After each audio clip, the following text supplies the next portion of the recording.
അടുക്കളയിലേക്ക് പ്രവേശിക്കുമ്പോ നമ്മൾ ഒരു ദിക്ർ ഇൻഷാ അല്ലാഹ് ഇന്ന് പഠിക്കാൻ പോകുന്ന ഇതൊരു ദിക്റാണ്, ഇതൊരു ദുആയാണ്. ഇത് പറഞ്ഞിട്ടാണ് നമ്മൾ കടക്കുന്നതെങ്കിൽ ആ വീട്ടിൽ മുഴുവനും അള്ളാഹുവിന്റെ റഹ്മത്തും വലിയ വിജയങ്ങളും ആ വീട്ടിലും ആ വീട്ടുകാർക്കും വലിയ സന്തോഷവും അള്ളാഹു തആല നിലനിർത്തി തരുമെന്നതാണ്. മഹത്തുക്കൾ പഠിപ്പിക്കുകയാണ്.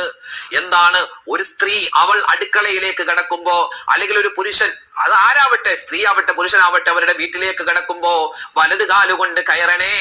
പ്രത്യേകിച്ച് ഇനി പറയാൻ പോകുന്ന ദുആ നമ്മൾ പഠിച്ചു വെക്കണേ. നമ്മൾ അടുക്കളയിലേക്ക് കയറുന്ന ഭാഗത്തൊക്കെ ഒരു പേപ്പറിൽ എഴുതി ഒട്ടിച്ചു വെച്ചാൽ നമുക്കത് പറയാവുന്നതാണ്.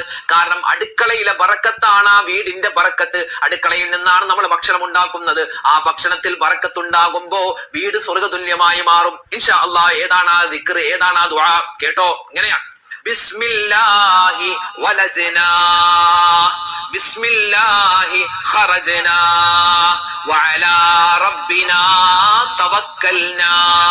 വളരെ സിമ്പിൾ. Download ShareChat.